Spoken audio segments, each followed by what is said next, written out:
6:15 start ಆಗುತ್ತೆ. ಇಲ್ಲಿ ಮನೇಲಿರೋ ಕಾರ್ಯಕ್ರಮ ನಮ್ಮ ಪದ್ಧತಿ ಪ್ರಕಾರ ಎಲ್ಲ ಲೇಡೀಸ್ ಲಾಸ್ಟ್ ಅವರ ಇದು ಮಾಡೋ ಥರ ಅದು ಮುಗಿದೊಂದು 3:15 ಗಂಟೆ ಕಾರ್ಯಕ್ರಮ. ಅದಾದ ತಕ್ಷಣ ಇಲ್ಲಿಂದ ರವೀಂದ್ರ ಕಲಾಕ್ಷೇತ್ರ 7:45 8 ಗಂಟೆಗೆ ರವೀಂದ್ರ ಕಲಾಕ್ಷೇತ್ರ. ಅಲ್ಲಿಂದ ಜನರೆಲ್ಲ ನೋಡಿ ಇದು ಮಾಡಿದ್ಮೇಲೆ TR ಮಿಲ್ ಕ್ರಿಮೇಷನ್ ಗ್ರೌಂಡ್ಗೆ ಕರ್ಕೊಂಡು ಹೋಗ್ತೀವಿ. ಕಲಾಕ್ಷೇತ್ರದಲ್ಲಿ ಎಷ್ಟೊತ್ತು ಸರ್ ಈಗ 7:30 8 ಗಂಟೆಯಿಂದ ಜನರು ಬಂದು ನೋಡತಕ್ಕ ಅವರು ನೋಡಬೇಕಲ್ಲ. ಸೊ ಅವ್ರ ಮೇಲೆ ಡಿಪೆಂಡ್ ಆಗುತ್ತೆ. ನೋಡ್ಕೊಂಡು ಎಲ್ಲರೂ ನೋಡಿ ಎಲ್ಲ ಆದಮೇಲೆ ಸರ್ ಇಲ್ಲಿಗೆ ಯಾರಾದ್ರೂ ಇನ್ಯಾರೋ ಅಂದರೆ ಸೆಲೆಬ್ರಿಟಿ ಯಾರು ಬರ್ತೀನಿ ಅಂತ ನೀವು ಇನ್ಫಾರ್ಮ್ ಮಾಡಿದ್ದಾರೆ? ಈಗ ಶಿವಣ್ಣ ಅವರು ಬರ್ತಾ ಇದ್ದಾರೆ. ಶಿವಣ್ಣ ಬೆಳಿಗ್ಗೆ ಶಿವಮೊಗ್ಗದಿಂದ ಸೊ ಅವ್ರು ಬಂದ ತಕ್ಷಣ ಅವ್ರಿಗೆ ಹೊಸವಾಯ್ತು. ಅವ್ರು ಬಂದು ನೋಡಿದ ತಕ್ಷಣ ಇಲ್ಲಿಂದ ಕರ್ಕೊಂಡು ಹೋಗ್ತೀವಿ.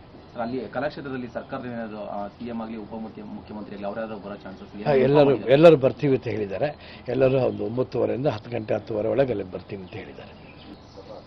ಈಗ 6:15 ಸ್ಟಾರ್ಟ್ ಆಗುತ್ತೆ. ಇಲ್ಲಿ ಮನೇಲಿರೋ ಕಾರ್ಯಕ್ರಮ ನಮ್ಮ ಪದ್ಧತಿ ಪ್ರಕಾರ ಎಲ್ಲ ಲೇಡೀಸ್ ಲಾಸ್ಟ್ ಅವರ ಇದು ಮಾಡೋ ಥರ ಅದು ಮುಗಿದೊಂದು 3:15 ಗಂಟೆ ಕಾರ್ಯಕ್ರಮ. ಅದಾದ